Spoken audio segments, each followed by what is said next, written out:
Bismillahirrahmanirrahim. Assalamualaikum warahmatullahi wabarakatuh. Mahasiswa semua, hari ini kita akan membahas tentang relasi matematika. Baik, yang pertama kita perlu memahami apa itu relasi matematika. Relasi matematika yaitu hubungan antara anggota pada suatu himpunan dengan anggota himpunan yang lainnya. Relasi dari himpunan A ke himpunan B ialah menghubungkan anggota-anggota himpunan A pada anggota-anggota himpunan B. Relasi antara dua himpunan dapat dinyatakan dengan 3 cara, yaitu dengan yang pertama diagram panah, kemudian himpunan pasangan berurutan, dan diagram kartesius. Yang pertama kita akan bahas tentang diagram panah. Diagram ini membentuk pola dari suatu relasi ke dalam bentuk gambar arah panah yang menyatakan hubungan antara anggota himpunan A dengan anggota himpunan B. Contohnya, misalnya ada 4 orang anak yaitu Alzam, Putra, Pradana, dan Fasya. Mereka diminta untuk menyebutkan kesukaan buah. Alzam menyukai buah mangga, Putra menyukai buah jeruk, Pradana menyukai buah apel, dan Fasya menyukai buah mangga. Dari hasil uraian tersebut terdapat 2 buah himpunan. Himpunan pertama adalah himpunan anak, kita sebut sebagai himpunan A, dan himpunan yang kedua adalah himpunan buah, kita sebut sebagai himpunan B. Hubungan antara himpunan A dan himpunan B dapat diilustrasikan dengan diagram panah seperti berikut ini. Jadi di sini A diagramnya berupa himpunan nama-nama anak, kemudian yang B himpunan nama-nama buah. Kita pasangkan, Alza menyukai mangga, Putra menyukai jeruk, Pradana menyukai apel, dan Fasya menyukai mangga. Jadi dapat disimpulkan bahwa diagram panah tersebut merupakan relasi antara anak dengan buah yang mereka sukai. Relasi antara kedua himpunan tersebut dapat dinyatakan dengan panah-panah yang memasangkan anggota himpunan A dengan anggota himpunan B. Yang kedua, himpunan pasangan berurutan. Selain dengan diagram panah, suatu relasi juga dapat dinyatakan dengan menggunakan himpunan pasangan berurutan. Caranya dengan memasangkan himpunan A dengan himpunan B secara berurutan. Kita dapat mengambil contoh dari contoh diagram panah. Baik, misalkan dari contoh sebelumnya, Alza menyukai buah mangga, Putra menyukai buah jeruk, Pradana menyukai buah apel, dan Fasya menyukai buah mangga. Dari uraian di atas, kita dapat menyatakan relasinya dengan himpunan pasangan berurutan seperti berikut ini.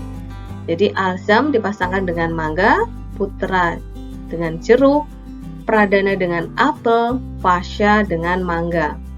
Jadi relasi antara himpunan A dengan himpunan B dinyatakan sebagai himpunan pasangan berurutan XY dengan X anggota A dan Y anggota B.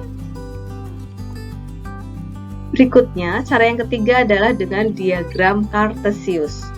Menyatakan relasi antara dua himpunan dari pasangan berurutan yang kemudian dituliskan dalam bentuk dot atau titik-titik. Contoh dari relasi antara anak dengan buah kesukaannya yaitu himpunan A di sini ada Alzam, Putra, Pradana, Fasya, dan himpunan B, mangga, jeruk, dan apel dapat digambarkan dalam bentuk diagram kartesius seperti di bawah ini. Baik, di sini ada dua sumbu X dan sumbu Y. Sumbu X di sini nama anak, kemudian sumbu Y-nya adalah buah kesukaannya.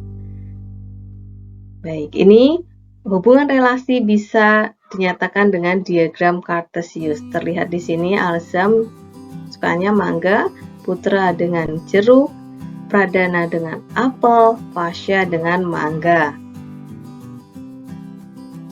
Berikutnya, kita akan bahas tentang jenis-jenis relasi. Jenis yang pertama adalah relasi refleksif. Sebuah relasi R dalam A disebut memiliki sifat refleksif jika setiap elemen A berhubungan dengan dirinya sendiri. Misalkan, R menyatakan suatu relasi yang didefinisikan pada himpunan P. Relasi R dikatakan refleksif jika untuk setiap P ini adalah anggota himpunan bernama P berlaku P, P anggota dari relasi. Jadi berpasangan dengan dirinya sendiri. Kalau misalkan di sini ada X anggota P, maka berlaku X, X anggota dari relasi. Contohnya di sini, diberikan himpunan P 1, 2, 3, didefinisikan relasi R pada himpunan P dengan hasil relasi adalah himpunan S. S di sini memuat S 1,1, 2,2, 3,3. Relasi R tersebut bersifat reflektif sebab setiap anggota himpunan P berpasangan atau berelasi dengan dirinya sendiri. Di jenis yang pertama. Jenis yang kedua adalah relasi simetris. Relasi R dalam A disebut memiliki sifat simetris jika setiap pasangan anggota A berhubungan satu sama lain. Dengan kata lain, jika A terhubung dengan B, maka B juga terhubung dengan A. Jadi terdapat hubungan timbal balik. Misalkan di sini R sebuah relasi pada himpunan P, relasi R dikatakan bersifat simetris apabila untuk setiap X, Y anggota R berlaku Y, X anggota R juga. Jadi kebalikannya. Baik, kita ke contohnya. Diberikan himpunan P 1, 2, 3, didefinisikan relasi R pada himpunan P dengan R memuat 1,1, 1,2, 1,3, 2,2, 2,1, 3,1, 3,3. Relasi R di sini bersifat simetris sebab untuk setiap X, Y anggota R berlaku Y, X anggota R. Misalkan di sini 1,1 kebalikannya 1,1 ada di sini. 1,2 kebalikannya 2,1 ternyata ada. 1,3 kebalikannya adalah 3,1. Oh, ternyata memuat juga di sini. 2,2 pastinya karena sama, 3,3 juga ya. Jadi, relasi di sini bersifat simetris. Berikutnya, relasi antisimetris. Jika setiap A dan B yang terhubung hanya terhubung salah satunya saja dengan asumsi A dan B berlainan, maka relasi macam ini disebut relasi antisimetris.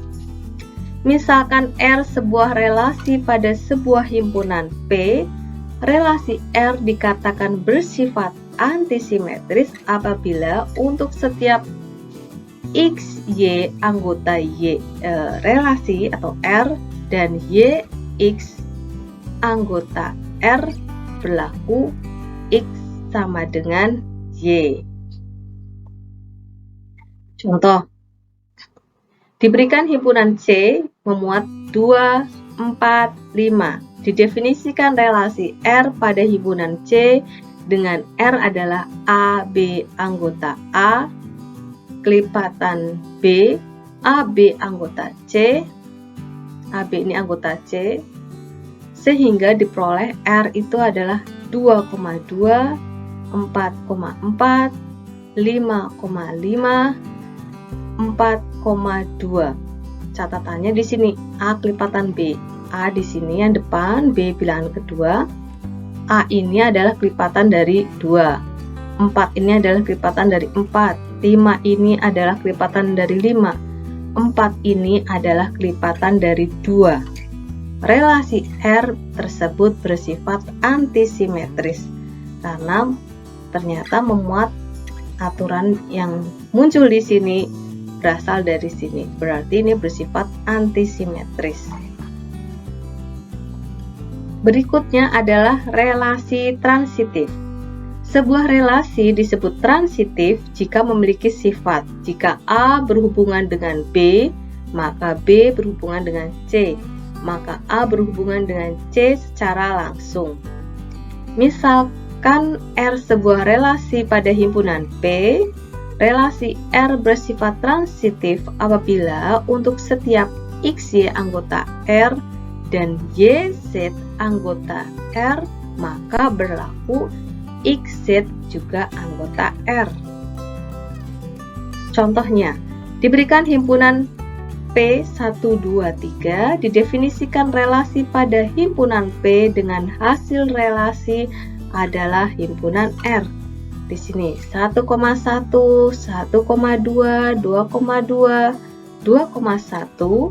Relasi R tersebut bersifat transitif sebab XY anggota R dan YZ anggota R, nantinya XZ juga anggota R. Di sini 1,1, 1,2. Ini X, Y, YZ. Jadi nanti 1,2 juga anggota O. Ternyata 1,2 juga anggota relasi.